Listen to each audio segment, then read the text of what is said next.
Assalamu alaikum. In the name of Allah, the beneficent, the most merciful, I bear witness that there is no God but Allah, who appeared to us in the person of Master Farad Muhammad.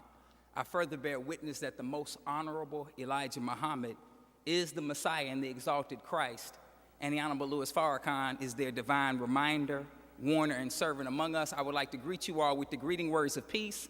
We say it in the Arabic language of Assalamu alaikum. As you already know, those words simply are the Arabic words for peace be unto you.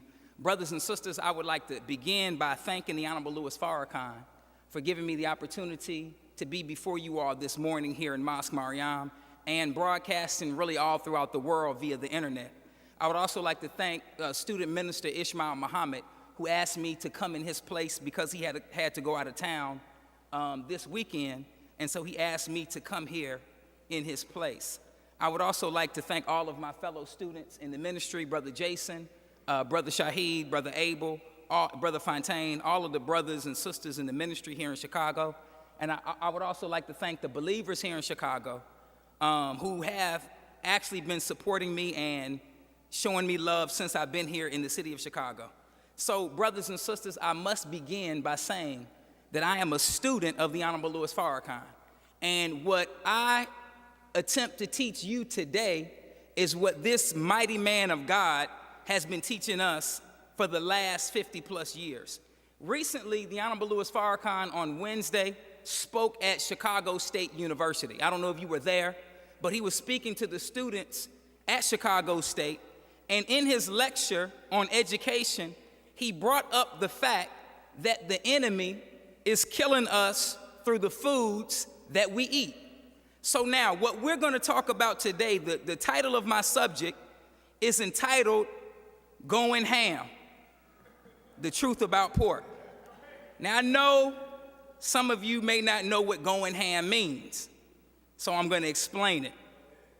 Going ham is a slang term that means going hard. The rappers have a phrase, either go hard or go home, right? You hear Waka Flocka, and he says that he goes hard in the paint, right? Now, somebody gonna get mad because I'm quoting Waka Flocka in Mosque Mariam. I understand, I'm just making a point. So now, as a Muslim, in the world of the wicked, the Holy Quran teaches us to be hard on the devil, is that right? In fact, the Prophet said, I'm talking about Prophet Muhammad, he said that one learned Muslim is harder on the devil than 1,000 ignorant worshipers. So what we want you to do, we're not here to get you excited. We're not here to get you running up and down the aisle, catching the Holy Ghost, and one of the sisters in white come and fan you because you did some backflips. That's not what we want. We want you to get knowledge. We want you to be a learned Muslim. All a Muslim is a person that obeys God. Because one learned Muslim is harder on the devil than 1,000 ignorant worshipers. Are y'all with me? So now, today we're going ham. All the Muslims don't get mad at me. All it means is we're going hard. There's a rapper, his name is The Game. I didn't even know that was up there. He has a song called 500 Bars. In that song, he has a line that says, love Farrakhan, but I'm about to go ham. So I'm saying the same exact thing that The Game said. I love the Honorable Louis Farrakhan, but I'm about to go ham. So now, the most honorable Elijah Muhammad's teachings affect every aspect of the lives of those who accept his teachings. Are y'all with me? See, the honorable Elijah Muhammad, if you accept what he teaches, I didn't say if you hear what he teaches. There's a difference between hearing what he teaches and accepting what he teaches.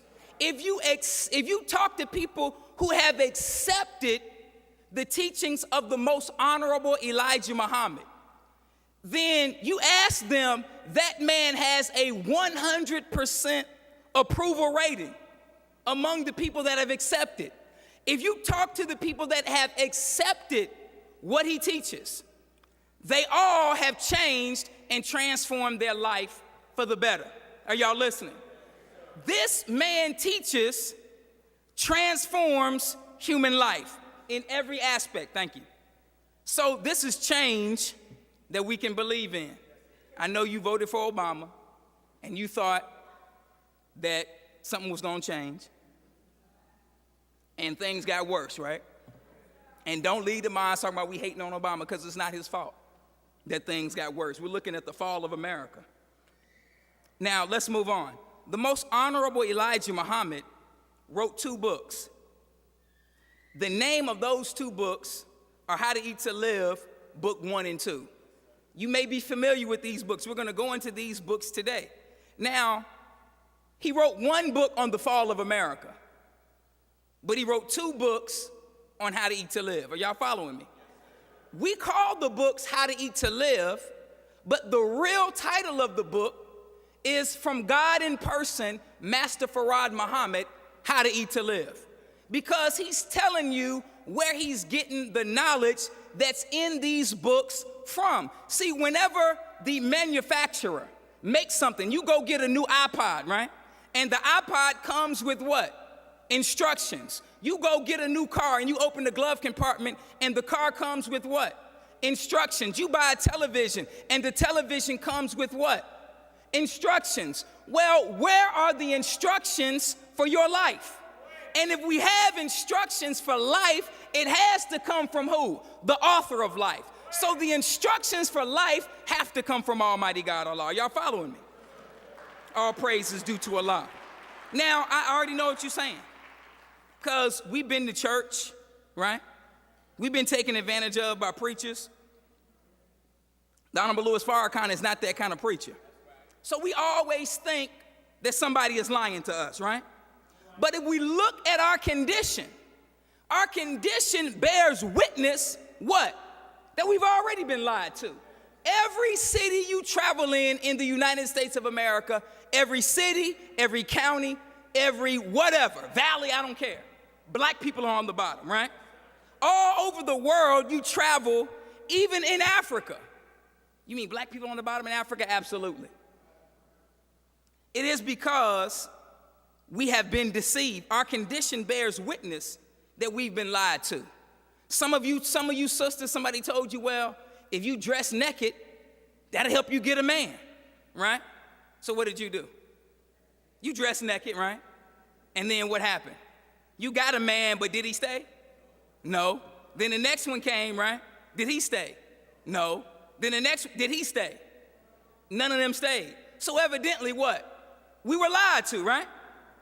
So now somebody told you, man, brother, look, here's what you do, man. So you take this right here. So you gotta hug that block, man. I'm saying you gotta be posted like the stop sign. Man, I'm telling you, do that, you get that money, you be the biggest drug dealer in Chicago, right? And you believed them. And then you had 26 in California explaining why you did such and so, right? So who are the people that have lived that lifestyle and actually have got away with it? You can't find an example. You watch American Gangster on BET, all of them got caught, right? You see Big Meech, right? Larry Hoover, what happened to him? They got caught. Are y'all with me? So evidently we've been lied to. Someone told you that if you become a star basketball player or a great football player or a rapper, that you would be successful, that everything would be all right, you would escape the hood, right? So now what's happening to the rappers? The basketball players, the football players. They believed it, but now they're in bankruptcy. Are y'all with me? Let's move on. So, brothers and sisters, today we want you to reason with us. The Honorable Minister Louis-Farrakhan said that reason is the highest form of mental mathematics. So we're gonna give you the facts, and all we want you to do is reason on the facts. We're not trying, well, I can't say that we're not trying to change your life, because we are. But see, change is not a negative thing if the change is for the better. Everybody who has accepted the teachings of the most honorable Elijah Muhammad has changed. Now, before I became a follower of the most honorable Elijah Muhammad, we're not condemning you for the way you eat. I'm gonna share this with you. I used to work at McDonald's. I was in high school. And this is before I became a Muslim. And I worked breakfast in the summertime, right? And if you've ever worked at McDonald's, they have a machine to make the pancakes. You push the button and it squirts out batter into the perfectly sized pancake. So now we're changing over from breakfast to lunch. And I have the batter in the machine and I'm pushing the button on the grill, right? And the pancake is spreading out further and further and further. So then I get 2 spatulas, right? And flip the pancake over, bam. Then I go to the bacon tray and get all the bacon that was left over from breakfast and lay it on top of this huge pancake, right? And then I roll it up like a blunt and take it down to the break room and eat it. So now, that's how I used to eat. If my mother was in here right now, she would say, all that boy did was ate meat and bread. He didn't eat nothing else. Meat and bread. You couldn't tell me to eat vegetables. If you wanted me to eat fruit, it had to be a strawberry now or later. That's the only way. I'm not eating fruit. You understand what I'm saying? It's meat, bread, and Kool-Aid. What else is there? Are y'all following me? All praise is due to Allah. So now, when I worked at McDonald's, I worked at all the fast food restaurants. I worked at McDonald's, and when we would close, I would drop 20 chicken nuggets, like 1 minute before close. I would just drop them, bam, right? So as soon as we were closed, if I'm washing dishes or cleaning the grill, I'm eating the chicken nuggets. Are y'all following me? So we're not condemning you for the way that you eat, because all of us that came this way, we all ate something crazy, right? But when knowledge comes, it transforms our life. So when I became a Muslim, I was still working at McDonald's. I was such a hard worker. I went to school, came back, and the man let me work there for the summer. The McDonald's I worked at was privately owned, so the owner actually worked in the McDonald's that I worked at. So after I joined the Nation of Islam, all I did was drink coffee. And the man came to me. He was like, my God, you used to eat all of my food. Now all you do is drink coffee and read books. What's wrong with you? Not what's right with you. I took a pancake and rolled up bacon in it like a blunt, and they didn't have a problem with that. But as soon as I started only drinking coffee and reading books, now there's a problem, because that's not the normal activity of a Negro. Are y'all following what I'm saying? All praise is due to Allah. So now, brothers and sisters, there are a lot of diets out there that you hear about. You have the Atkins diet, you have the detox diet, you have the South Beach diet, the high protein diet, the low carb diet, Jenny Craig, and I'm sure there's some other ones, right? But now, none of these people can guarantee you that you would never get sick. This man says in this book that if you eat the way he instructs you to eat from God, not from him, from God, that you would never get sick. They can't promise that you will live as long as you want to live. I already know what you think. You think that when you were born, God took out his calculator and he assigned a certain number of years to your life and you have no control over it. Where you leave when God wants you to leave. Hold on, wait a minute. The way you live determines when you're gonna die. Hold on, I need you to be with me. The way you live determines when you are going to die. See, God has so much respect for you, so much love for you, that he doesn't assign a certain number of years for you to live. He allows you to live as long as you want to live based on the way you live your life. Now, wait a minute. If you see a brother, he's on the block, he's selling drugs, right?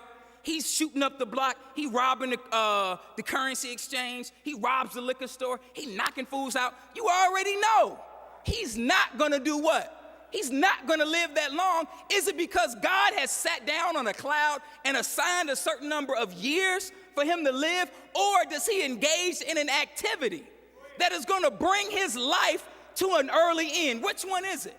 You understand what I'm saying? So we're not under any illusion that that type of person is not going to have a long life. Are y'all following me?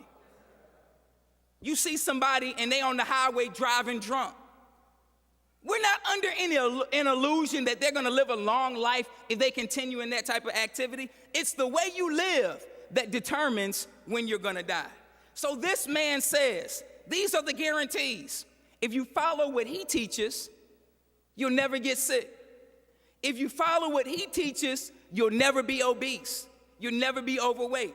If you follow what he teaches, you will look young for the rest of your life.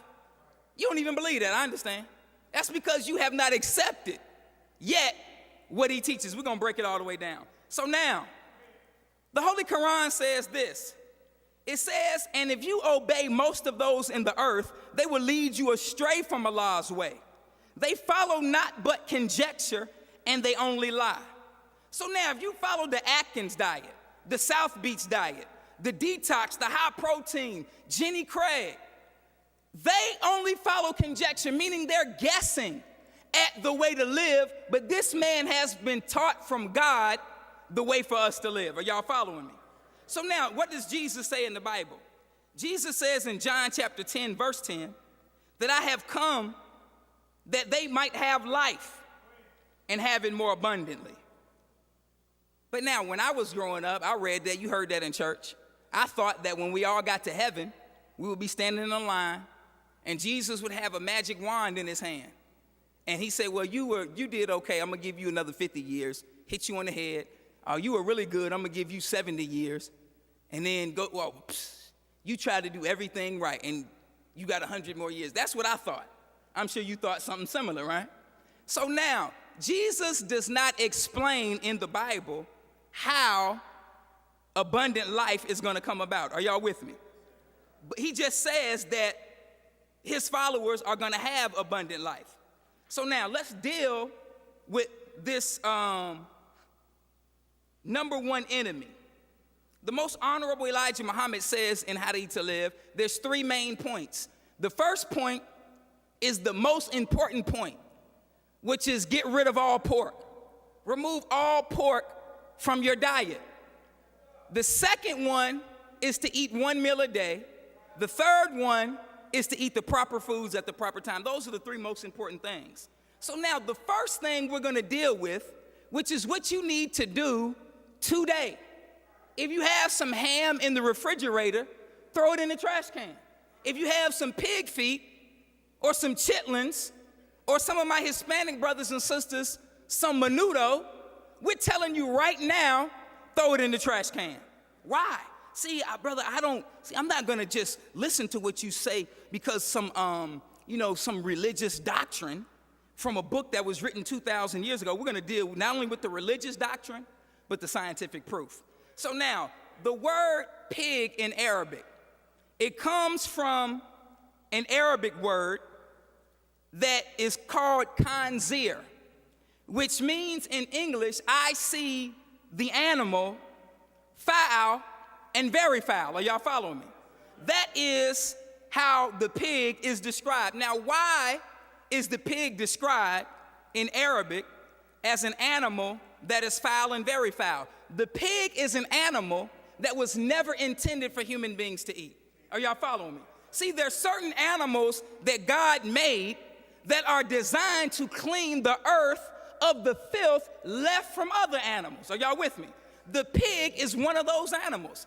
A pig will eat absolutely anything. Anything you give a pig, it's going to eat it. The purpose of the pig is to clean the earth of filth. There was a time where there were no pigs. The pig is a grafted animal. So teaches the most honorable Elijah Muhammad. Grafted from 3 other animals, the cat, the rat, and the dog. So now, when you graft these 3 animals, that is how the pig came into being. What do you mean? Man, I don't sound right, you know? Like, man, that sounds like something that Elijah Muhammad just made up to me. Okay, stop the press. It's okay if white folks do it. You go to the grocery store and they put a fish gene in a tomato so the tomato doesn't get rotten, and you can accept it because it's coming from white people, right? or they biologically engineer milk so that it doesn't spoil. Y'all follow what I'm saying?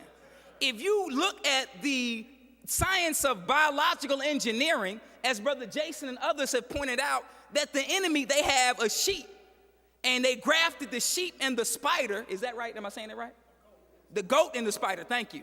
So that the goat's milk will produce silk like the spider produces silk for its web.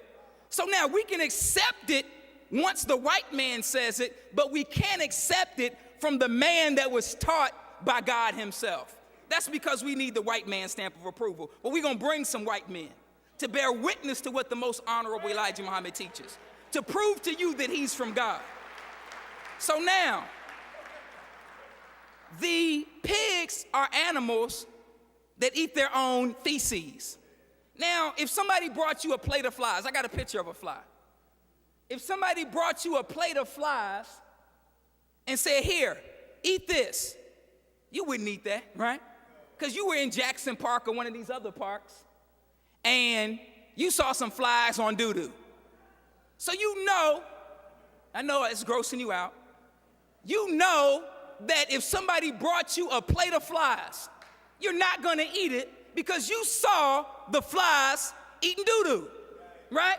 You get that out of my face, but it has chocolate on it. Man, get that out of here, man. I don't want that. Man, flies be eating doo-doo. So now, the pig does the same thing. But see, the enemy is smart enough to hide from you the lifestyle of the pig so that when he puts it on the commercial as the other white meat, you will accept it. Are you following what I'm saying? So now, why would you eat an animal that eats its own feces? That's another word for doo-doo. When you could just cut that animal out and eat it yourself. Cut the middleman out. Are y'all following me? I got a picture here. That's a picture of a pig doing what? Eating some doo-doo. Why would you eat that? The purpose of the pig is to clean the earth of filth. It is a scavenger. Scavengers eat things that are dead. When something is dead and it dies of itself, then when it dies and rigor mortis sets in, then the poison of death is in the thing that is dead. Are y'all following me? This is why if somebody died right now, we call 911. Because the longer you're around something that's dead, then the dead thing starts to kill what's living. Are y'all following me? So you immediately get rid of something that's dead. But here's an animal that feeds on dead things. Why would you then eat that animal? Unless you want to do what? Unless you want to die. This is why people don't want to live around black folks. Because black people are what? Dead. And the longer you're around the dead, what happens? You start to die, right? The only people that will live around you are the followers of the most honorable Elijah Muhammad. Because the death of the black community cannot change us because we do what? We change it. That should let you know that this man is from God. Let's move on. So now, a pig, the most honorable Elijah Muhammad says, is 99.9% poison. The pig is so poisonous that you can't poison it with another poison. You understand? So now, you may say, well, if you feed the pig, today we're taking away all your excuses. Well, see, brother, see, if you feed the pig a better food, it's not going to be poison. Just feed it grains and whole wheat, and it's not going to be poisonous no more. Okay, take that same logic. If we had a rattlesnake, and we fed the rattlesnake grains and oats, right, and gave the rattlesnake the best diet, and then let the rattlesnake bite you, would you still be poisoned by the rattlesnake? Hold on. If we took a hive of bees and we gave the bees the best nectar, right, that you could find in the plant world, right, made sure that the plants had the best water and didn't even put them in the sunlight, just put them in ultraviolet light inside so no pollution would affect those plants. And then we shook up the beehive and shoved it in your face. And the bees stung you, would the bee sting be poisonous? Okay, if we took some poison ivy and we planted it in the best soil and gave it the best water and the best sunlight and cared for that poison ivy, then rubbed it on your face, would it still be poison? Absolutely. Because nature made it to be that way. So you could give it the best food, the best water, and the thing that nature made to be poison will what? Will be poison. The pig is the same way. Are y'all with me? The pig, by nature, you can't change it by giving it better food. It is by nature a poisonous animal. So now, the pig lives about 27 years. So we, our people, and our Hispanic brothers and sisters, we like to eat the intestines. You call them chitlins. You need to take the C off, as they say, and replace it with an S, right? Now, you call them chitlins. Our Hispanic brothers and sisters call it menudo, right? So now, the chitlins holds the bowel movement or the doo-doo of a pig for 20 to 27 years. Now, I grew up in the South, so I know how they clean chitlins. They get one end and they hold it with their hand. They put water on the other end, and then they hold it with this hand. They shake it up and down, and then they let it go, and all the doo-doo falls out. Then that which just had doo-doo in it, they take it in the house and put it in a pot and cook it. Now the whole house is smelling like what? Doo-doo. Then you give it to your children, and they put hot sauce on it and do what? Eat it for Thanksgiving. So now, what's wrong with that picture? If I invited you to my house, sat you down at my table, about to give you your food, but before I gave you your food, I took your plate and your cup in the bathroom, and I doo-dooed on it, and I doo-dooed in your cup, and then I brought it to you and showed it to you, and then I washed it off with soap and put your food on it, would you eat it? So if you wouldn't eat off a plate that had it on there, why would you eat something that had doo-doo in it for 27 years? We taking away all your excuses. So now, you may say, well, see, man, pigs ain't the only animals that eat their own doo-doo. Okay, I got the list of all the animals that eat their own doo-doo. Let's see. And let's see how many animals on this list do you eat. Pigs eat their own. Dogs, cats, gorillas, guinea pigs, rabbits, chinchillas, elephants, pandas, koalas, flies, and termites. So now, out of all of those animals, which one do we eat? There's only one on the list, right? Well, some of y'all may eat rabbit down south, but most of y'all not eating no rabbit, right? You're not going to Harold's asking for a rabbit snack, are you? With fries, no, you're not.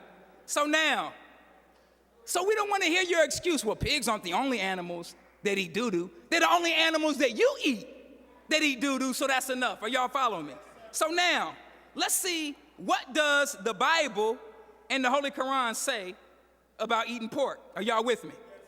Let's go to the book of Leviticus, chapter 11, verse 7 and 8. It says, and the swine, though he divided the hoof and be cloven-footed, yet cheweth not the cud, he is unclean to you. Of their flesh shall ye not eat, and of their carcass shall ye not touch. They are unclean to you. The word Leviticus means the law. So when God raised up Moses, he gave him a law for the children of Israel. The most honorable Elijah Muhammad has given us a similar law. Are y'all following me? I know we as black people, we have been trained by the enemy not to like law or rules or regulations. But everything in life, everything is governed by law, by rules, by regulations. Whether that activity is right or whether that activity is wrong, it's still governed by rules. Are y'all following me? If I go to somebody and I get some drugs, right? And I say I had your money back in a week. Then I add a whole bunch of baking soda and powder to the drugs, and then I sell it to the crackheads, right? And I don't pay the man the money back. I have just violated the what? The law of the street, right? So even if I'm engaged in a wrong activity, there's still law that governs what? Wrongdoing. So you think that, well, I don't want to be a Muslim because they got rules, because they got laws. The only way, listen to me, the only way that you can be free is through law, because it's the law that frees you. Let me give you an example. We have a law in the universe called the law of gravity. And the law of gravity makes everything on earth incline to the earth. So now you may say that this law of gravity restricts me. This law of gravity is preventing me from being free so I can fly. Are you really? When you go in space where there is no gravity, right? If somebody pushes you, do you have the freedom, the ability to stop yourself? No, you don't. You just keep floating until you hit something, right? Because there's no gravity. So what does gravity do? Gravity is a law that gives us who are on earth the freedom of movement. The only way that we can move, for example, you can turn because gravity allows you to turn, right? You have the freedom of movement. If there was no gravity, we would not have the freedom to go where we want to go. Are y'all following me? So now, what gravity does, though it's a law, it frees you. You see the boats on the water, right? And you see them downtown at Lake Michigan, right? And the boat, though the boat weighs hundreds of tons, the boat has the freedom to do what? Float on the water. So now how can a boat, you weigh 150 pounds, and you can't float on the water, but you mean this boat that weighs hundreds of tons can float on the water? How is that possible? Because the boat is designed according to a law called the law of buoyancy. So as long as the boat submits to that law, it has the freedom to float. Are y'all following me? So law does not stop you from being free. Law actually does what? Gives you the ability to freedom. So why are you running from law when you should be running where? To law. So now, in the book of Leviticus, God tells the children of Israel, don't eat the swine, don't touch the swine. Then in the book of Deuteronomy, chapter 14, verse 8, Deuteronomy means the second saying of the law, because the children of Israel were hard-headed. Sound like black folks? Because it is. It says, and the swine, because it divided the hoof, yet cheweth not the cud, it is unclean to you. Ye shall not eat their flesh, nor touch their dead carcass. So now, clear in Deuteronomy, in Leviticus. Then if you go to, which is not in the PowerPoint, but I'm going to refer to it, the book of Daniel, chapter 1, verse 8. In the book of Daniel, you have Daniel and the three Hebrew boys. Are y'all with me? Shadrach, Meshach, and Abednego. They were all kidnapped from Jerusalem, taken to Babylon, enslaved. Does that sound familiar? Yeah, exactly what happened to us. When they were enslaved, the Babylonians changed their names to slave names. Are y'all with me? So while they're enslaved, the captain of the guard for the king comes to Daniel, Shadrach, Meshach, and Abednego, and he says, look, he comes with the king's meat and the king's drink. And Daniel says, we don't eat that and we don't drink that, right? So the king's meat that Daniel refused to eat was pork. Are y'all following me? So the guard is like, look, you got to eat this because if you don't eat it, you're going to get sick. So Daniel said, look, let us eat what we want to eat. And when you come back, if we're sick, then we'll eat the king's meat and we'll drink the king's drink. So when the guard came back, everybody who ate the king's meat and drank his drink was sick. The only people who were not sick were Daniel, Shadrach, Meshach, and Abednego, because they refused to eat the king's meat and drink the king's drink. You look in the black community and we're what? We're sick because why? We eating the king's meat and we drinking the king's drink. Let's move on. Let's go to the book of Isaiah. All praise is due to Allah. In the book of Isaiah, in chapter 65, verse 2 through 4, it says, I have spread out my hands all day unto a rebellious people, which walketh in a way that was not good after their own thoughts.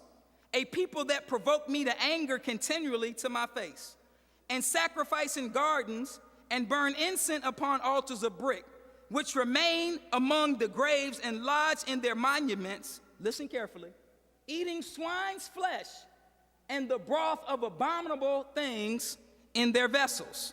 Y'all got that? Hold on, we got another one from Isaiah. We're gonna define this word, abominable. Isaiah 66, and 17.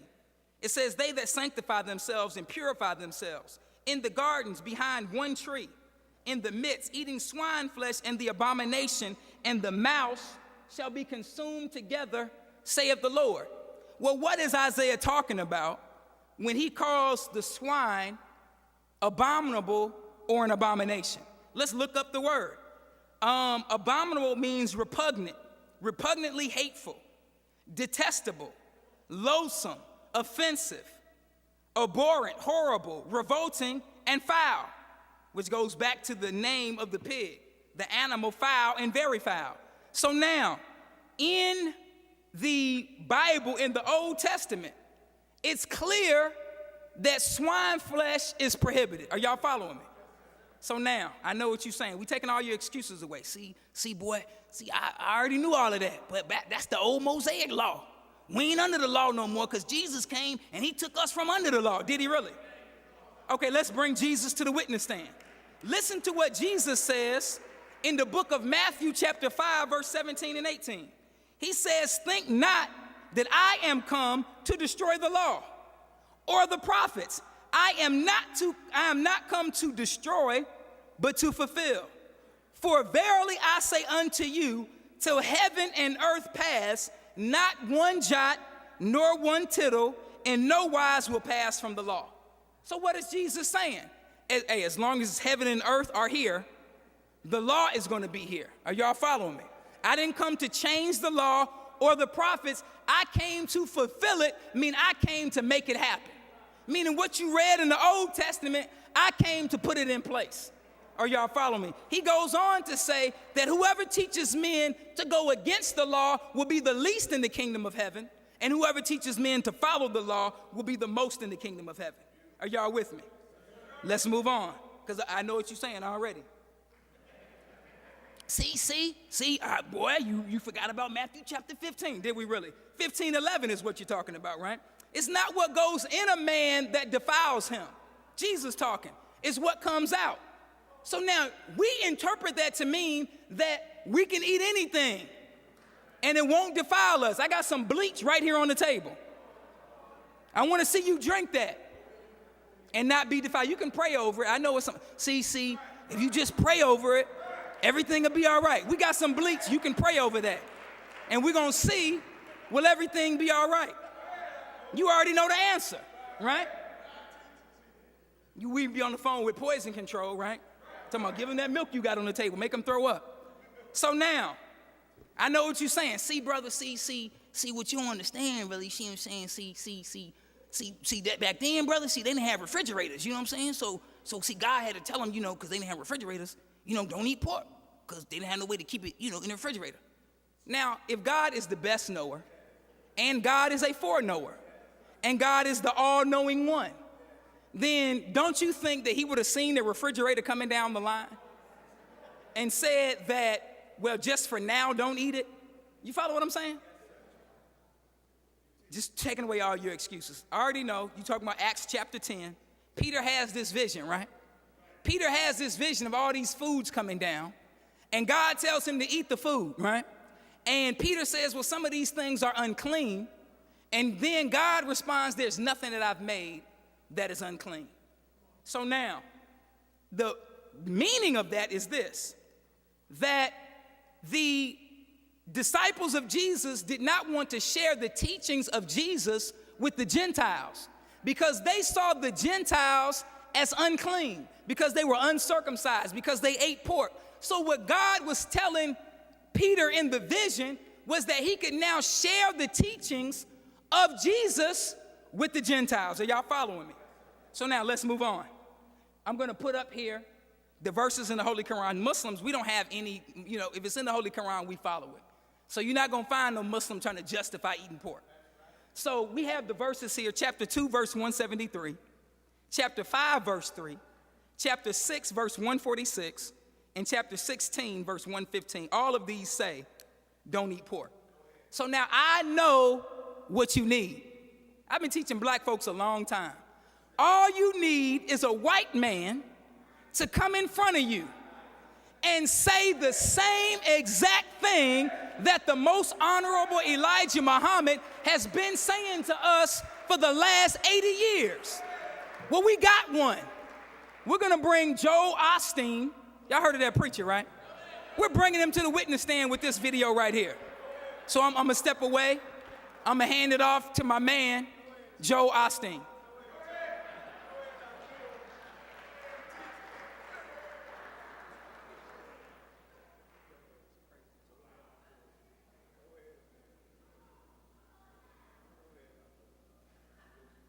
And then let's talk a moment about pork, ham, bacon, pepperoni. These are some of the things that the Scripture tells us we should not eat. The ushers have already locked the doors. And of course, this has to do with anything that comes from a pig, a hog, a swine. And I know some of you love pork chops. You love ham and cheese sandwiches. I grew up on all that. I love bacon. But for our health's sake, we have to be willing to make some changes. God knows what's best for us. And back in the Bible days, the pig was considered unclean. It was never considered a source of food. And one of the main reasons why was the pig will eat anything. A pig eats waste and garbage. This is kind of gross, but a pig will eat its own dead child. A pig will eat other sick and infected animals. They're scavengers. And what's interesting is the pig has one of the quickest and poorest digestive systems of any animal. It takes only 4 hours, and that's not good. Because the digestive system is so quick and so poor, many times the toxins from the food are not properly eliminated, and they are stored in the pig's fat. That means that pig can eat all kinds of filth and garbage. It can eat other infection. 4 hours later, it's sent to the slaughter and butchered. In a few days, it's on your plate at home.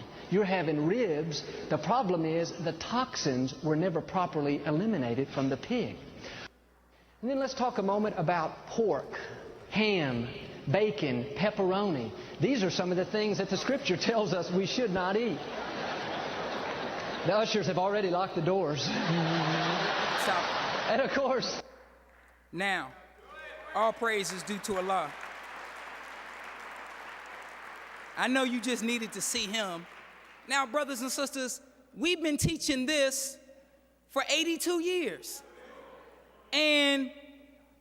But we still need, unfortunately, the white man's stamp of approval. Let's move on. So now, the most honorable Elijah Muhammad says in this book, How to Eat to Live, that the pig in it, there's a live poison in the form of a parasitic worm called the trichina worm. Are y'all with me? So now, the trichina worm is a microscopic worm that exists naturally in the pig. What do I mean by that? You can't go somewhere and find trichina worms. They don't live in the ground. They don't live in trees. They don't live anywhere other than pigs. If you look it up in the dictionary, it says a parasitic worm that exists in pigs and humans. But the way the worms get in the humans is from doing what? From eating pork. So when a person eats, as Joel Osteen said, a ham and cheese sandwich, right? And the ham actually is the butt of the pig. So you're eating the pig butt. I'm just letting you know. Just putting it out there. So now, when you eat the pig, the trichina worms in the pig are they're surrounded by calcium. They're encased in calcium. So when you eat the pork and your stomach digests the meat, it digests this shell that is surrounding the trichina worm. Are y'all following me? The worm comes out and the worms mate inside of your stomach. Are y'all following me? So the male worms and the female worms mate in your stomach or your small intestines, right? The male worms come out when you go to the bathroom. They come out in the stool. Are y'all following me? The female worms, they live in your intestines for 4 to 16 weeks. And the female worms give birth to small microscopic worms. They call them larvae. You can call them baby worms, whatever you want to call them. So after 4 to 16 weeks, one female worm has anywhere from 1,000 to 100,000 baby worms in your intestine. So now these microscopic worms travel through the bloodstream.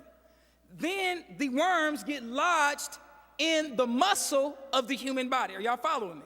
So you may have met somebody when I was growing up. I used to have to go to church on Founders Day. That's when all the old people would be there shaking our hands. And I used to hate shaking the old people's hands because they had these big knots all over their hands and their arms. And I would be scared as a little boy to shake their hands. I didn't know what that was.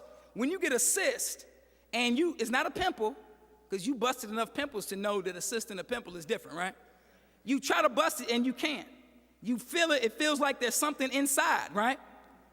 Now, when the pork worm gets lodged in the muscle, the muscles of the body curve around or curl up over the worm, and it forms a cyst on the body.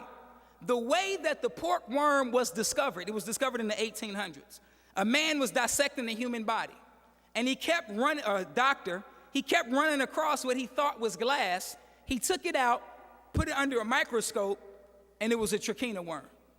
So the human body, the worms live in the body for anywhere, well, up to, they say, 25 years. I have a picture. Oh, can we go back one? Okay, if you look at that, that's the head of a pork worm. The head of a pork worm has 4 hooks on it. So when it hooks into the muscle, then the muscle curves around the worm, and it's there for 20 to 25 years. It's not a worm that lives in your stomach.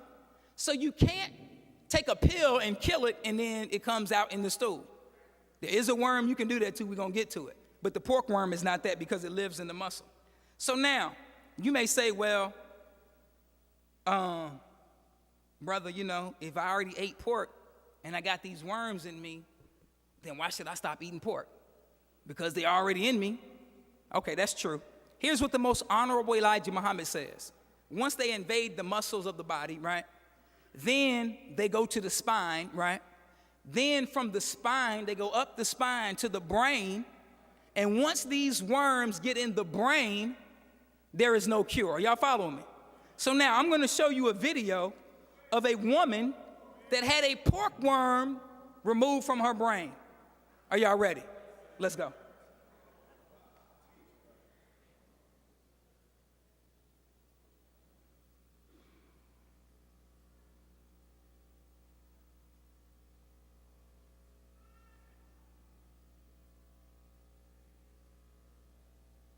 Savors every minute with her kids. Playing ball and laughing. For this mom, each day with them is a gift after coming too close to death last August. I thought I had the flu. I started feeling tired. But within days, this soccer coach and PTA president knew it wasn't the flu. I started feeling numbness in my left arm, blurred vision. I'm still smiling for my kids, but now I can't get out of bed. 2 trips to the ER solved nothing. CAT scan came back normal, no problem. But her husband, George, was scared. She couldn't eat. She could barely walk to the bathroom. So I knew at that point, she was deteriorating really quick. It all came to a head on the first day of school as their kids aged 9 through 17 headed back to the classroom. Their mom was in an ambulance headed to Barrow Neurological Hospital after an MRI explained those strange symptoms. It came back. You have a brain tumor. At that exact moment where my heart fell just completely all the way down. Dr. Nakaji was expecting to find a brain tumor. He showed me the video as he operated on Rosemary's brain, carefully working, knowing this is the most dangerous spot in the human body to work next to, the brainstem. Here's the lump, and at this point it still looks like a brain tumor, and so we're just opening up into the inside. And then the unexpected. No tumor, instead a worm. Watch as Dr. Nakaji grabs the worm and gently tugs it out of Rosemary's brain. It's still alive. You don't hear him on the tape, but Nakaji actually chuckles. Which I'm sure is a very strange response for the people in the operating room, but because I was so pleased to know that it wasn't going to be something terrible. This worm comes from eating undercooked pork, but more frighteningly, it can be spread by people who have the parasite in their bodies and don't wash their hands well after using the bathroom. That is the problem. And it only takes one.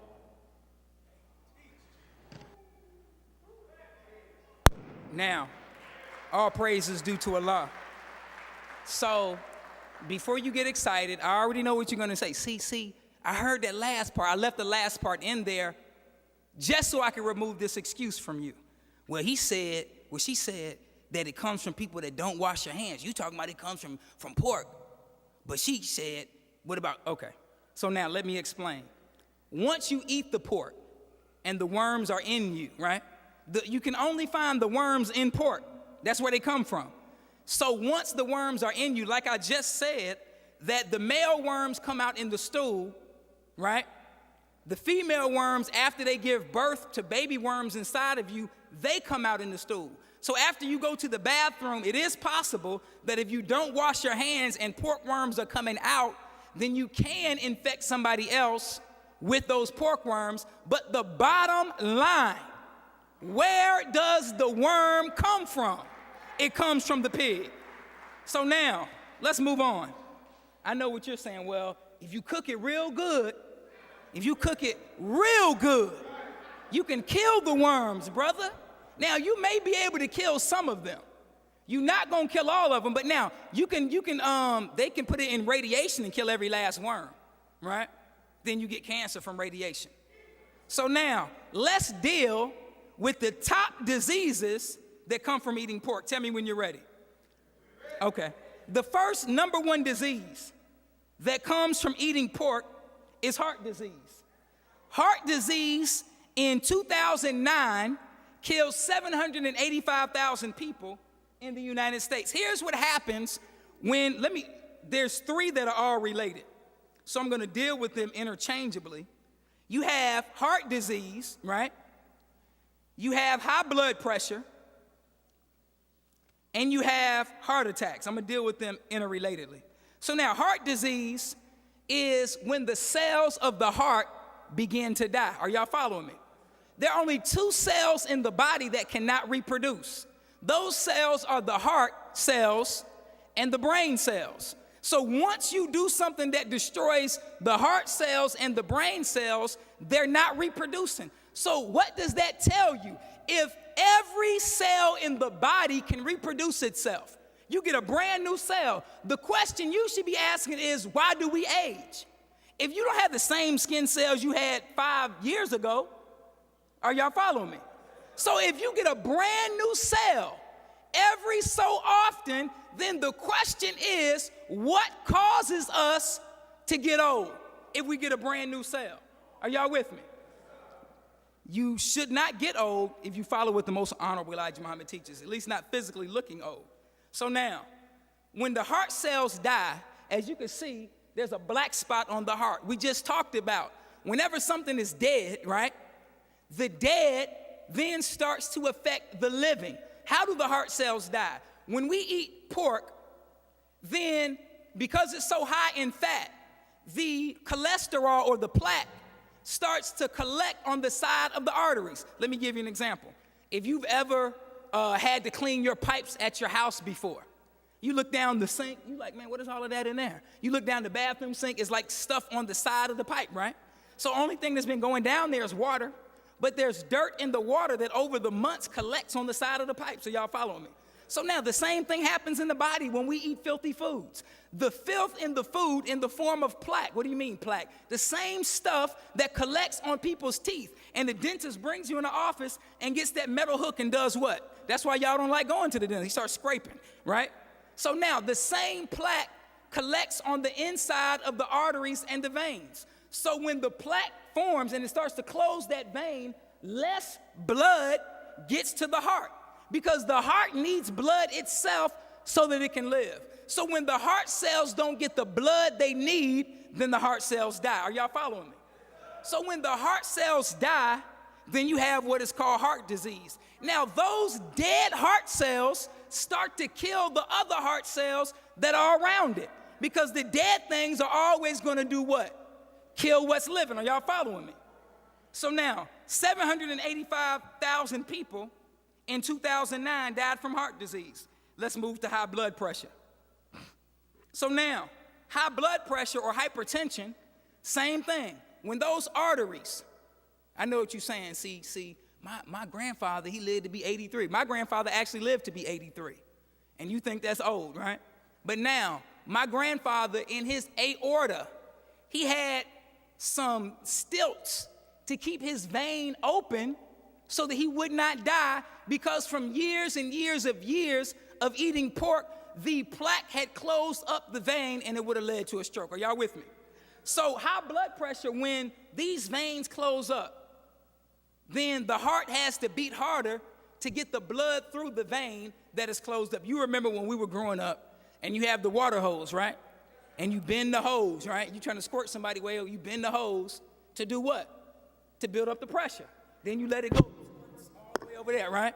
So now, same thing. When the veins close up, the heart has to pump harder to get the blood through the vein. So these two lead to what is called a heart attack. A heart attack occurs when one heart cell out of the millions, just one, starts to beat off rhythm from the rest of the heart cells. So it messes up the rhythm of the heartbeat and you have a heart attack. So they rush you to the doctor and they get those two metal things, you've seen it, clear, and they put that on your chest and you jump up off the bed, right?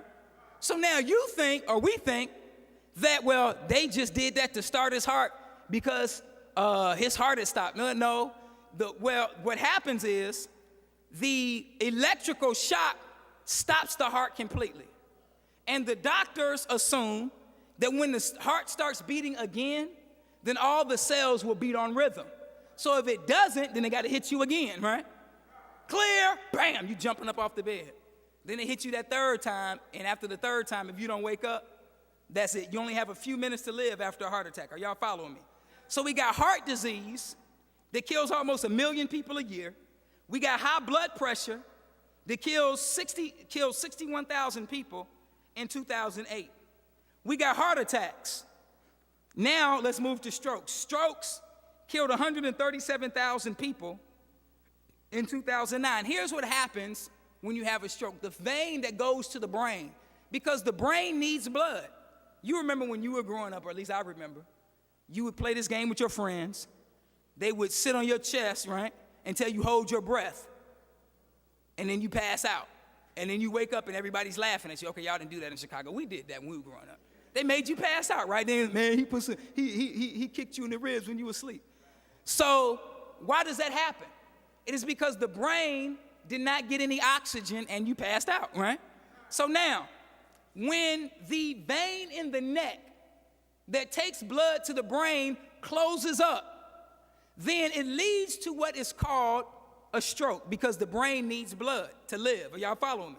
So when a person has a stroke, part of their brain dies. So this is why they may lose movement. If you've seen family members, they lose movement depending on the side of the brain that the stroke is on. If it's on the right side, they lose movement on the left side. If it's on the left side, they lose movement on the right side. If it's on the right side, then this side of their mouth, they can't control it. They may lose their speech. They may lose the ability to walk, because the cells that control those things have now been what? Have now been killed. Well, when we eat pork and all of this fat or plaque or filth is going through the vein and the body can't pass it fast enough, so it collects on the vein and it closes it up. Now blood can't get to the brain and we have a stroke. I have a picture of a brain. That's the brain of a stroke victim. You see how it's black from the dead cells, right? So now we're moving quickly. What other diseases? Now, you heard of a tapeworm before, right? Tapeworms come from eating pork, and a tapeworm is a worm that lives in your stomach, and it eats the food you eat. When I was growing up, because I ate a lot, as I've already talked to you about, when I would go to the family reunion and eat them out of house and home, boy, boy, you must got a tapeworm. I didn't know what a tapeworm. Boy, you must got a tapeworm. You eat too much. So this is a tapeworm. Now I'm going to show you a picture of a pig passing a tapeworm. There it is. Okay, let's move on. So now, I'm going to go through this next one. When the arteries fill with plaque, it leads to another disease called arteriosclerosis. That's just a big word for meaning the hardening of the arteries. So when you move, the arteries and veins are supposed to be soft and movable, but when it fills with plaque, it becomes hard. So you've heard of Bill Clinton and others that have had bypass surgery. What that means is that a portion of their vein has been clogged with plaque. So the doctor goes in and he adds a false vein, and he bypasses the part that is filled with plaque. That's why it's called bypass surgery. So he attaches a false vein, and it goes over the part that has the plaque in it. But now, if we continue to eat the same way, what's going to happen? That false vein is going to get clogged up just like the real one got clogged up. Are y'all following me? So now, this is for the brothers. You've seen those commercials for Cialis, haven't you? You've seen those commercials for Viagra, haven't you? If you're suffering from erectile dysfunction, there is something that you can do. And soft music in the background, and you know you're suffering. You can just call this 1-800 number, and we'll have your Cialis shipped to you right away. So now, or your Viagra. Now, with Viagra, when they were making it, they weren't making a drug to cure erectile dysfunction. Erectile dysfunction comes from eating pork. I know I'm making you mad. Now, I'm going to explain it. When they were making Viagra, they were making heart medicine. Because when people have clogged arteries and they have to take heart medicine, or they have a stroke and they stick that, my grandmother had a stroke, and they stick a big needle in your chest and inject you, right? With that needle, what that is a medicine that thins the blood, that allows the blood to get through the clogged artery and vein. Are y'all following me? So when they were making Viagra, they were making heart medicine, but in the process, they found out that it helped men with erectile dysfunction. So here's what happens. See, as you should know, and I'm not trying to be filthy, the penis is a gland that absorbs blood. When a man has an erection, all that is blood flows to the penis. So now, whatever restricts blood flow, right, will prevent a man from having a what? Having an erection. So now, if your veins and arteries are clogged with plaque and the blood can't get where it needs to get at the time it needs to get there, then your wife, though she is fine and voluptuous, or your girlfriend, she's now looking at you like you have a problem. So I got to go somewhere else. I'm sorry. You can't do what I need you to do, right? And you trying like, please, please, and nothing's happening. You need to lay off the pork. Now, this is a cartoon. Now, you don't want this to be you in 15 years. You don't want to be in that situation, nor do you want to be in this next situation.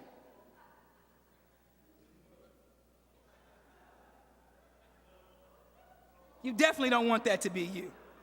So now, all of these diseases come from eating pork. So let's move on as I go to the last part of what we have to deal with. Not only, and we're making good time, pork is the number one thing that you need to get rid of. You don't have to wait, get rid of it today. Because the more you eat it, the more it's killing you. I know what you're gonna say, but it tastes good. That is because they have laboratories where they make artificial flavors and artificial colors, and they can make anything taste good. We could take your shoe, season it up, and make your shoe taste good. You understand what I'm saying? So now, the main thing that you need to do is remove all pork from your diet. Now I have here, and we're not gonna go through the whole list, because you have to understand that the enemy puts pork in everything, mainly what we eat. But here's what you do. When you go home, toothpaste has pork in it, soap, sodium tallowate, which is right here, comes from pork. A lot of medicines have pork byproducts. It's in a lot of places. But here's what you do. The safest way, whenever you are about to buy something, you want to know, does it have pork in it? Everything that you are about to buy has a 1-800 number on it. So all you do, you have a cell phone, you call the 1-800 number, and you ask them, are there any pork byproducts in whatever product you're holding in your hand?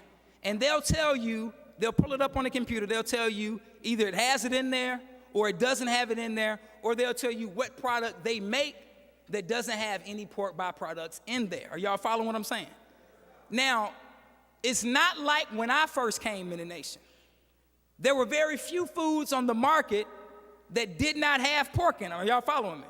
But today, because this knowledge has been out there more, that you can go and find a lot of foods that have no pork byproducts in them at all.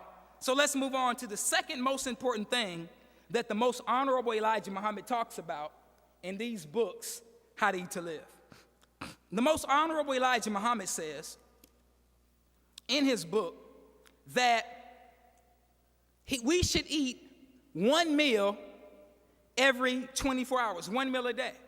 If you're a registered Muslim, following the most honorable Elijah Muhammad and the honorable Louis-Farrakhan, we're taught to eat one meal a day. Is that right? If this is your first time hearing this, you're like, man, one meal a day, what? Man, that's crazy. We're going to talk about it. So, brothers and sisters, the Holy Quran says in chapter 2, verse 168, it says, eat the lawful and good things that the earth or that is in the earth, and follow not the footsteps of the devil. So what does that mean? That means that the lawful things, that's one thing, right? And the good things are something else. Because you could eat a chicken sandwich from McDonald's, that's lawful, but is it good? Are y'all following me? See, the thing that the most honorable Elijah Muhammad did is he gave us a detailed list of foods we should eat and foods we should avoid. You can't say that Prophet Muhammad gave that information, because there was no Burger King when Prophet Muhammad was around. There was no Taco Bell when Prophet Muhammad was here, right? You have a whole new world of food that is opened up after the death of the prophet. So how can he guide us in this modern world of food? We must have a man that is familiar with this food in order to guide us in this world. Are y'all with me? So now, the most honorable Elijah Muhammad teaches us and the honorable Louis-Farrakhan that we should eat one meal every 24 hours. Now, I know the average person eats 5 times a day. But if we're eating 5 times a day, the body can only handle one meal in 24 hours. Let's see, let's bring the math. So, when we eat our food and we swallow it, it takes 3 to 6 seconds from when we swallow it, if y'all right there, to enter the stomach. When the food enters the stomach, it's there for 3 to 5 hours being digested. Are y'all with me? After it leaves the stomach, it goes to the small intestines, depending on what you ate, anywhere from 8 to 12 hours. And then the last part of the digestive system, which is the slowest, is the large intestine, and the food is there from 12 to 18 hours. Are y'all with me? So now, why would this man tell us to eat one meal a day? It's because the body can only process one meal in 24 hours. Are y'all following me? So now, the average American eats 5 times a day. So let's put it on the screen. We start 8 o'clock with breakfast, right? Then we go to lunch at 12, right? Then we have a snack at 3, right? Then we have dinner at 6, and then we have another snack at 10 o'clock. So I know you, when you first walked in, you're like, man, what is all that food doing on the table? We're going to show you what happens when you eat the way that we've been trained to eat by the enemy. Now, you already know there's only one place in America where you could get taught like this. You never learned it in college. You never learned it in high school. is only from the teachings of the most honorable Elijah Muhammad.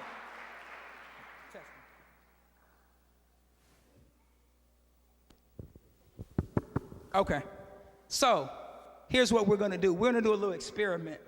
I need some help. Can you get that plastic bag for me right there? It's already doubled, and I think got the paper towels right here. So now, when we wake up in the morning, you can come on this side, please, my brother. I know y'all are from the show me state, all black folks. Hey, so we got to see it to believe it. So we wake up in the morning, we're on our way to work, right? We pull in the Dunkin' Donuts. Are y'all with me?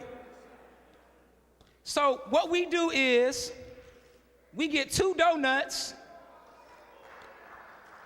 and we get us a large coffee.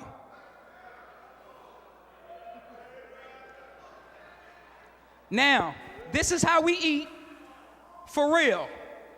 I'm not making this up. This is breakfast.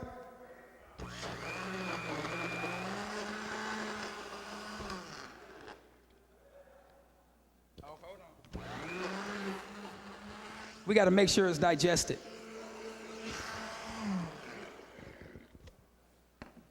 This is breakfast going in. So now, that's 8 o'clock. Then 12 o'clock, we've been programmed by the enemy. Remember what the Honorable Louis-Farrakhan said. They are killing us by the foods we eat. So now, it's lunchtime. So we pull into McDonald's, right? Now, this food costs me cash money. You pull in the McDonald's, 2 quarter pounders for $5. What? Now, I know what you're saying. Man, I already know. Man, I'm really wasting that food. No, what we're trying to do is wake you up so that you can live a long and productive life. So you go to McDonald's. You get your 2 quarter pounders. Hold on.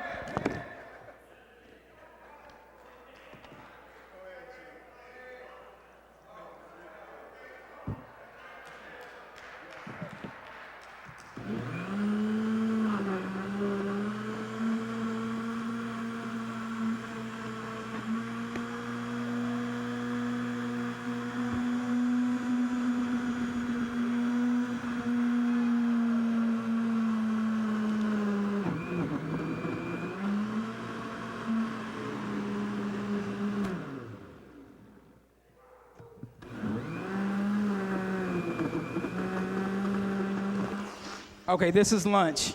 Having a little problem digesting that beef.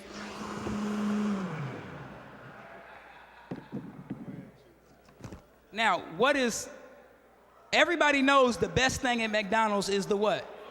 The French fries, come on. Now, McDonald's French fries are treated with beef fat for all you vegetarians that are eating McDonald's French fries. I'm just letting you know.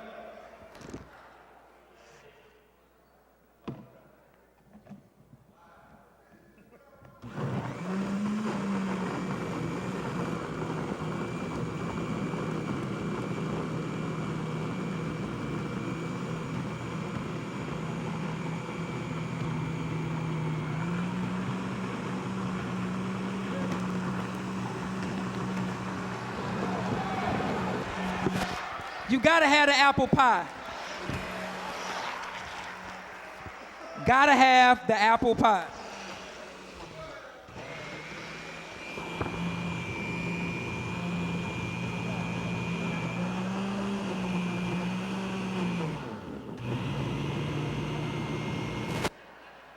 Now, if this blender is having a hard time, what do you think your stomach is going through? Let's move on.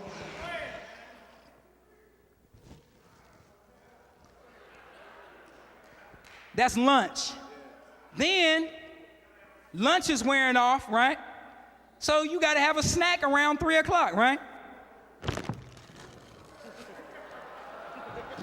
So you get you a bag of Flamin' Hots, right? Now, we can't even pronounce most of the stuff on the back of the bag, right? All we know is what? Is that it tastes good. Chicago State, you heard the Honorable Louis-Farrakhan say that when they make this processed food, when it comes out, it looks like clay, right? But then they add artificial flavors and colors to it that makes it taste. I need you to get the book, How to Eat to Live, book 1 and 2. Get that first. There's another book called Fast Food Nation. In the book, he explains how all of these chemical companies in New Jersey manufacture artificial flavors and colors. When he went to the company, they blindfolded him and they put a little white stick under his nose. And he said it smelled exactly like strawberries. They put something else under his nose. It smelled like hamburgers. Then they put something else under his nose. That they pulled out a grill and started grilling food because that's exactly what it smelled like. He took, and it was a white stick under his nose. Are y'all following me? The only reason it tastes good is artificial flavors and colors, but it's killing you. There's a chemical in here called monosodium glutamate. Monosodium glutamate, or MSG, is a drug that's added to the food that makes it more addictive. Some of you young people, you wake up in the morning, and after you hit the alarm clock, you got a bag of Flamin' Hots next to the alarm clock. You didn't even brush your teeth. You start eating them. Oh, this fire, man, I like this fire. I don't want to hear what Muhammad talking about, this fire. Then you brush your teeth, right? Now you on the bus. Oh, man, these Flamin' Hots, man, right? You get to the end of the bag, and you see the crumbs at the bottom, and you are so addicted that what do? You drink the crumbs, right? Then you see the Flamin' Hot juice.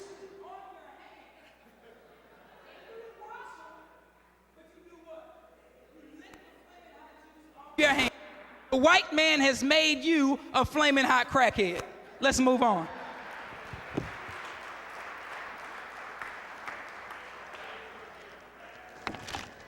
So now you say, well, man, I got to eat healthy, so I got to have some water now.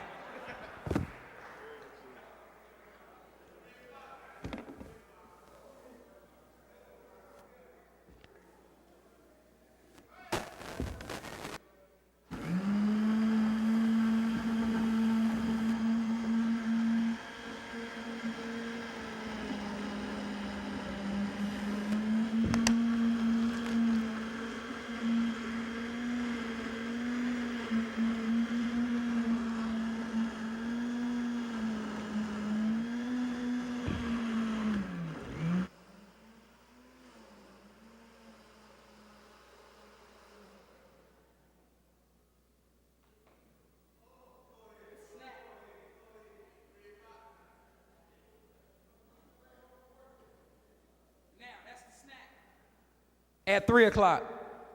Then, around 6 o'clock, what happens? It's dinner time. So, we got to put in. No, Muhammad, no. You ain't about to put the Harold's up in that blender, are you? Man, y'all Muslims ain't right. We about to put the Harold's up in the blender.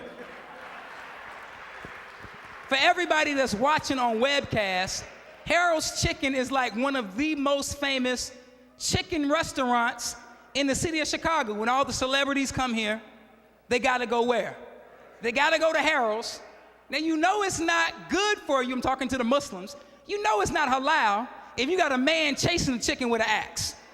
You already know.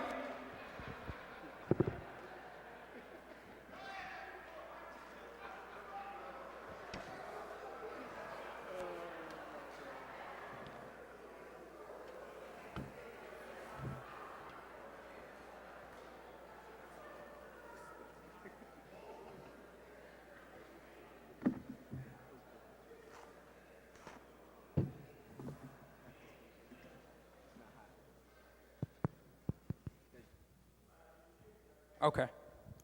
So, where we at? Harold's, right?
Now, hold on, I'm so sorry. Wait a minute. I can't leave out the sweet potato pie. Hold on.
Now that was dinner, okay? Then we're sitting up watching TV, 10 o'clock at night, and we get the munchies, right? So we head to the refrigerator, and we want to get us a snack. So what do we get? We get some cookies. You all remember these cookies growing up? You do. And we get us some milk. This is the late night snack.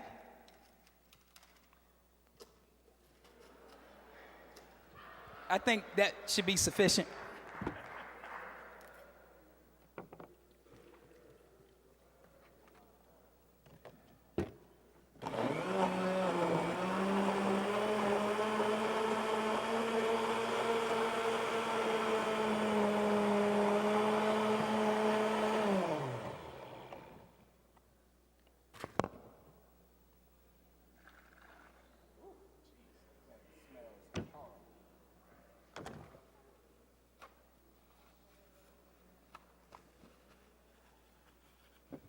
Now, brothers and sisters, what I just showed you, this is how people eat for real.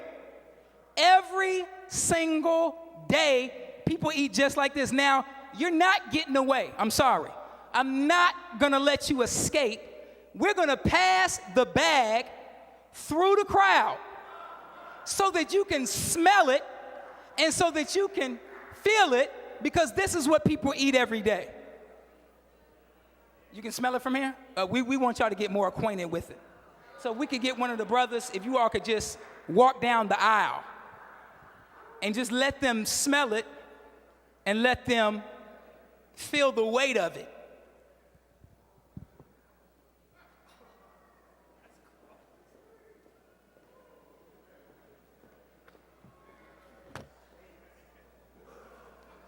So now, brothers and sisters, as we wrap it up, all praise is due to Allah.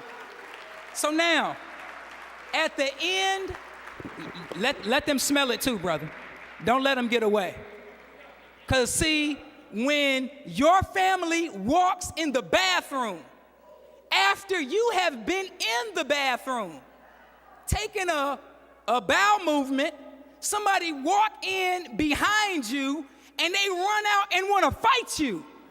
Why are they so angry? Because that smell got in their nose. Their nose started to bleed. Like, how could you smell like that? It is because of the way we eat. Are y'all following me? See, and I'm going to talk about it. At the end of the day, when you get ready to go to sleep, you ate 5 meals, or we ate 5 meals. So where are they at the end of the day? The first meal, breakfast, would be, they're going to put it up here, in the large intestine. Lunch, by the time we go to sleep, would be in the small intestine, just entering, thank you, the large intestine. The snack would be in the small intestine. Dinner would be in the small intestine. And the snack that we ate at 10 o'clock would still be in the stomach. This is why when we go to sleep, and when we sleep, everything shuts down except the brain, right? So when you have that meal left in the stomach, you wake up in the morning, and then you hear this sound. And you say, man, I'm hungry. No, what happens is when you went to sleep, your digestive system shut down. So when you wake up, the digestive system starts again, so it starts to digest the food that you ate at 10 o'clock last night. Are you following what I'm saying? This is why the most honorable Elijah Muhammad taught us to eat between the hours of 4 and 6, so that by the time we went to sleep, we wouldn't have a meal still in our stomach, rotting overnight. So let's go to the next slide. So now we eat 5 meals a day, and there are 365 days in a year. Then that means that in 1 year, we would eat 1,825 meals. Are y'all following me? So now, if you eat 5 times a day, listen to me, you should have 5 bowel movements in a day. I'm gonna say it again. If you eat 5 times a day, you should have 5 bowel movements a day.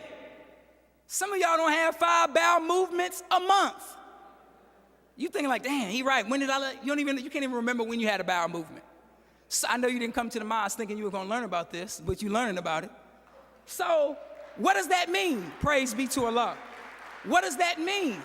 That means if you're eating 5 times, right, and you have 1 bowel movement, that means 4 meals are still inside of you, right? Then the next day you eat 5 more times and you have 1 more bowel movement, that means there's 8 meals where? Still inside of you. Are y'all following me?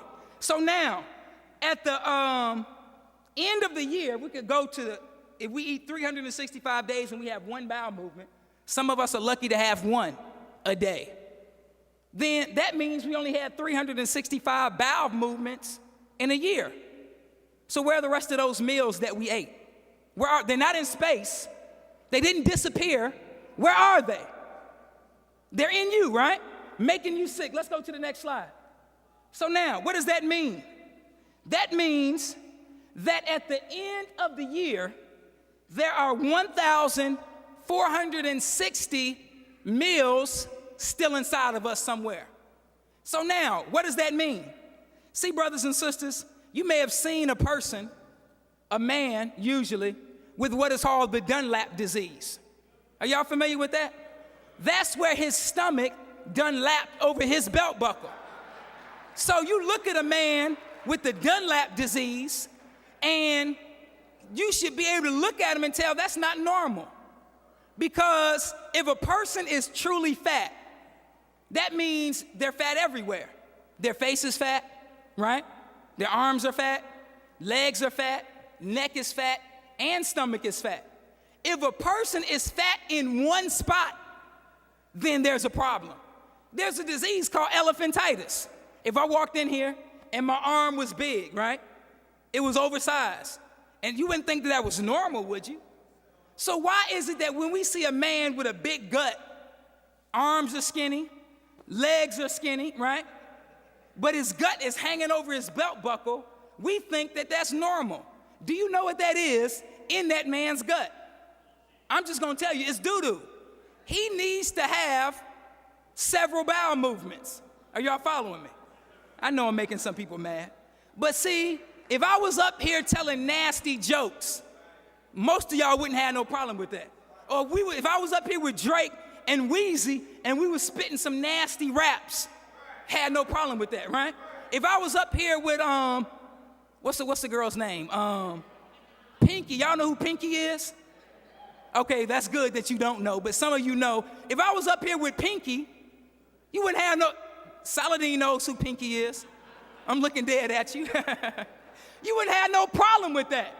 So now, but because we're telling truth and we're doing what we're instructed to do, and that's going hard, now we got a problem. Come on. When our people go hard with stupidity. If you go to the club, they're going hard with foolishness. If you go to the block, they're going hard with stupidity. So now why would we punk out when we got the truth that transforms people's lives? All praise is due to Allah. So now, when you have one bowel movement and you ate 5 meals, guess what that means? That means you're constipated. Constipation is not good. That means all the waste is inside of you circulating through the bloodstream, right? And the body can't get rid of it fast enough, so it starts to collect on the veins and the arteries. If you go to the bathroom and when you sit down on the toilet, are y'all following me? And let me say how it's supposed to be. See, when you urinate, unless you have a STD or unless you have kidney stones, you don't have a problem, right?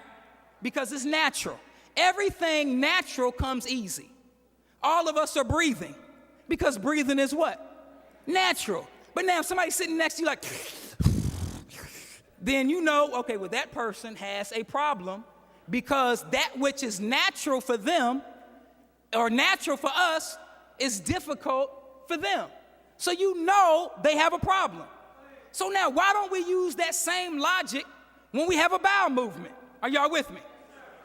When you or we go sit down on the toilet, it should just slide out. But does it? No. Some of you have to get several books to take with you in the bathroom because you already know it's about to be a what? It's about to be an ordeal. So you got a Vibe magazine. You got the Source magazine. Well, you know, the minister talking about clearing them words. So you take the dictionary in there with you, right? So you sitting down on the toilet and you in there 30 minutes, 45 minutes, right? And you got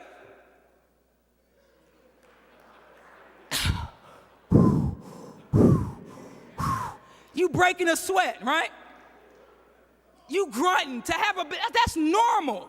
But you're grunting and pushing and struggling to do what's natural. Then your mama knock on the door. Maybe you should rock back and forth, right? So now you on the toilet, rocking back and forth on the toilet, right? So you could do what? So you could do what's natural. Some of y'all gotta put your leg on the wall, right? While you on the toilet. Some of you go in the bathroom, unfortunately, you gotta strip down. Take everything off. To do what? To have a bowel movement. Come on. That should let you know that something is wrong. But since everybody is like that, we figure it's what? We figure that it's natural. So now, all we're trying to do is acquaint you with something that's going to save your life. So brothers and sisters, let me conclude, because I think at this point I've worn out my welcome. I'm just trying to get out of here alive, that's all.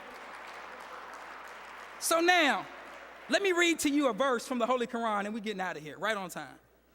And see, the teachings of the most honorable Elijah Muhammad not only give life, but they save your life. Are y'all understanding what I'm saying? We're not trying to hustle you to make you a part of something. We're trying to do something that's going to save your life. Now, all of the scientists are now bearing witness, 82 years later, that what the most honorable Elijah Muhammad has been teaching is the absolute truth.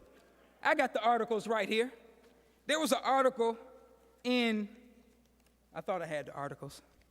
There was an article in Time magazine. Oh, here they are. And the name of the article, the cover was, it should be putting up on the screen, How to Live to Be 100 Years. They got that straight from the book, How to Eat to Live. He teaches you how to live longer than 100 years. Now listen to this. That's August 30th, 2004. They printed that.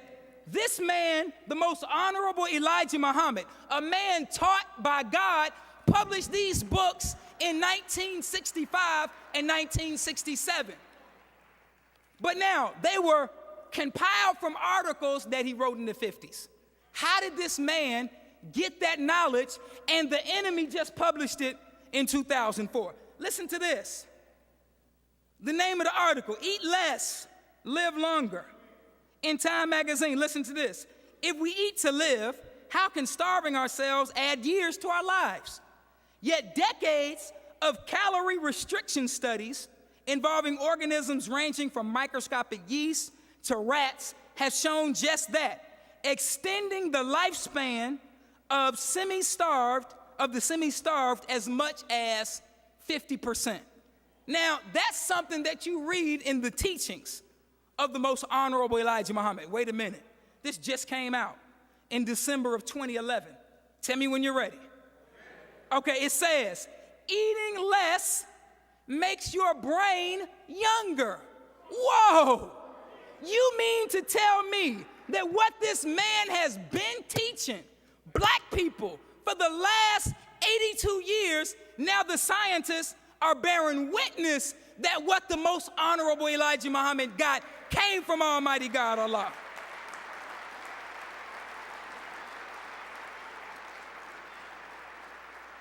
Here's another one from the Times of India.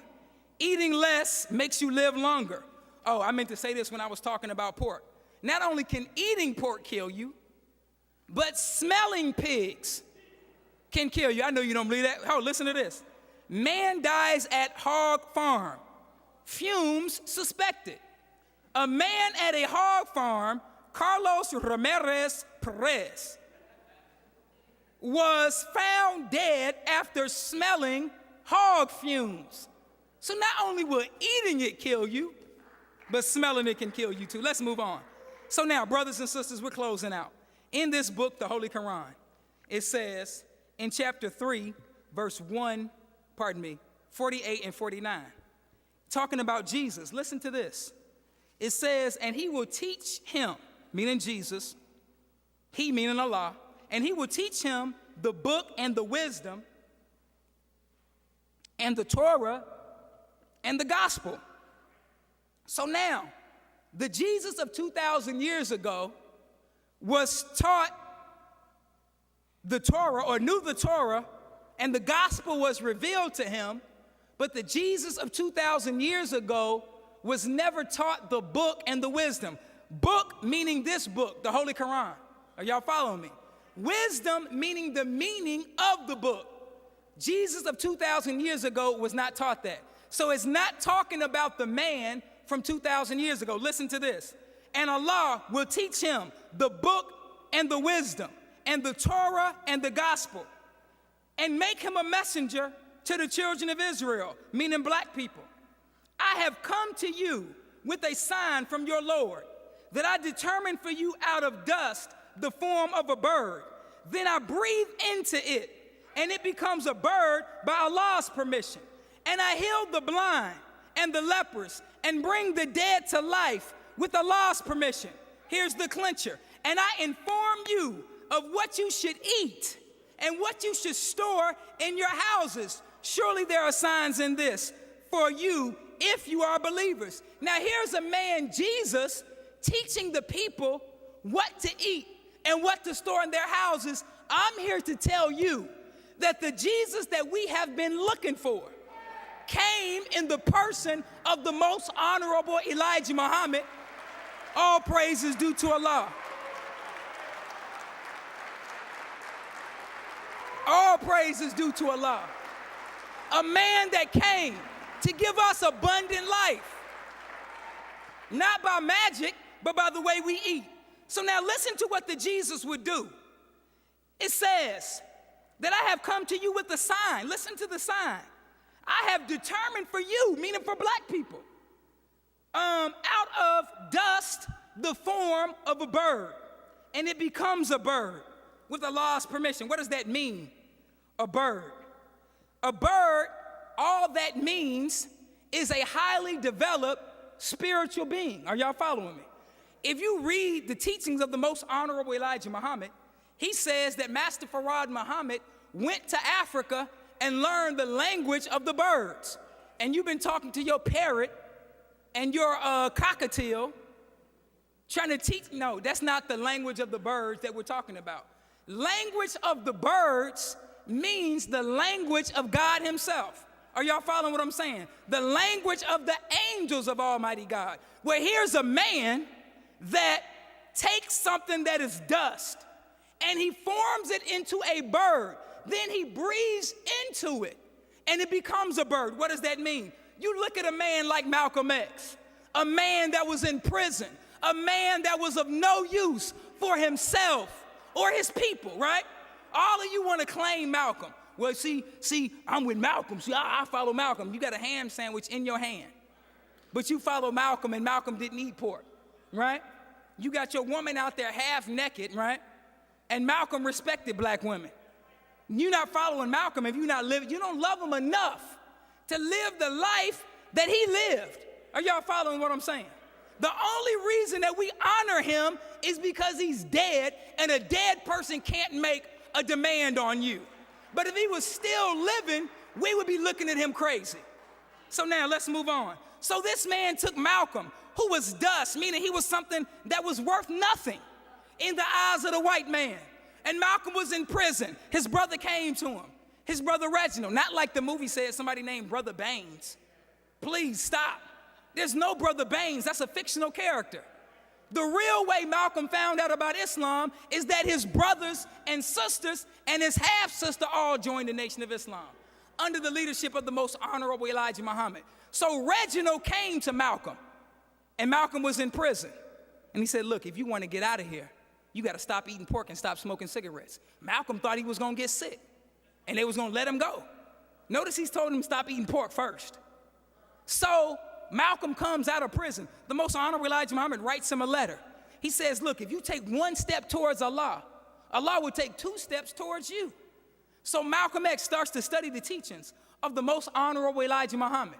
He comes out of prison. The most honorable Elijah Muhammad breathes in him, means gives him knowledge from himself, and Malcolm X becomes a what? He comes from prison to a world leader. That's Jesus making a bird out of dust. Are y'all following what I'm saying? So then, all praise is due to Allah. A man named Cassius Marcellus Clay. He's just a regular boxer. He goes to the Olympics. He wins the gold medal. He throws it in the river because he comes home and he's still under the same racism that he saw before he went to the Olympics. But he walks into a mosque just like you walked in, and a man was teaching the teachings of the most honorable Elijah Muhammad. And Cassius Marcellus Clay believed what he heard, accepted it, changed his life. And then he became the man that the world knows as Muhammad Ali. What is that? That's Elijah Muhammad taking dust, taking a Negro, breathing into him, and he becomes a bird by Allah's permission. And the greatest example of the power, the greatest example of God's power working through this man is a young calypso singer named Louis Walcott, right? Came to Chicago in 1955, heard about this man, Elijah Muhammad, went to Savior's Day, accepted the teachings of the most honorable Elijah Muhammad, right? And the man, now listen carefully, the Honorable Louis-Farrakhan was not some lightweight musician. Are y'all following me? When the most honorable Elijah Muhammad gave an order that either you get out of music or you get out of the mosque. Now, the last night, listen to me, the last night he had 30 days. The Honorable Louis Farrakhan made up his mind. He had 30 days. The last day, he was playing at an exclusive club for these wealthy Jewish people called the Neverly Country Club, 11 spelled backwards. And the man said, well, let me get it all out of my system. So he sang, he told jokes, he did ballads, he did everything in his repertoire. And a man came to him, and he was the handler of Pearl Daly and Billy Daniels. Now, you young people, you don't know who that is, but they were very popular. And he comes to Minister Farrakhan, and he says, look, I will offer you, this is in 1955, I will offer you $500 a week if you will be in the stable of Pearl Bailey and Billy Daniels, meaning they need you to come out, you open, whatever the case may be. Now, $500 a week in 1955, listen to me. Back then, a loaf of bread was a nickel. You get on the bus, costs a nickel. You go to the movies, nickel. Big bucket of popcorn, nickel. Extra large Coke, guess what? Nickel, you had $1, you was balling in 1955. This man was offered $500 a week. Are y'all following me? So he says, well, let me think about it. He goes home. While he's thinking about it, he has a vision. In the vision, there's 2 doors. One says success at the top. And he looked through the door in the vision, and there was gold and diamonds, right? The other one said Islam, and there was a veil blocking what was behind that. So now we already know which one he chose. That was Allah showing him. I'm just trying to get you to see that the man was going to be successful in music, but what did he do? He gave it up to follow Elijah Muhammad. So Elijah Muhammad took that dust, and what did he do to that dust?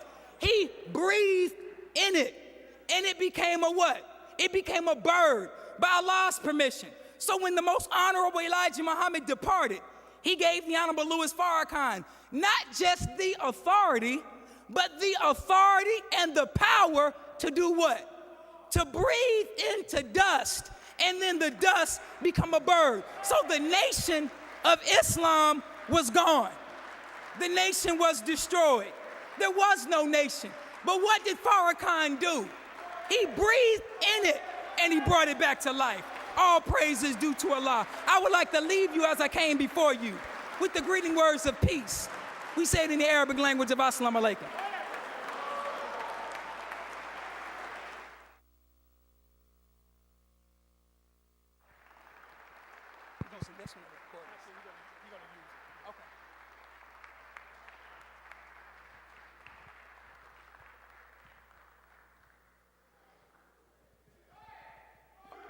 All praise is due to Allah. All praise is due to Allah. Brothers and sisters, we just have a few questions as we close out. How many of you, by show of hands, how many of you all are visiting us today? May I see your hands, please? All praise is due to Allah. We welcome you here to Mas Mariam, and we always want you to know this is your home. You're always welcome to come. How many of you believe what you heard today to be the truth and good for black people? May I see by show of hands? All praise is due to Allah. Now, those of us who believe what we heard today to be the truth and good for black people, how many of us would like to join or would like to follow the most honorable Elijah Muhammad under the leadership of the Honorable Louis Farrakhan? May I see by a show of hands, those of you who would like to follow the Honorable Elijah Muhammad? All praise is due to Allah. All praise is due to Allah. Now, what I would like to do is the brother that raised his hand, if the Honorable Louis Farrakhan was here, he would just shake your hand, welcome you to the Nation of Islam. So for the brother that raised his hand, we would like you just to please stand, come down the center aisle, and we would like to welcome you here to the Nation of Islam. All praise is due to Allah.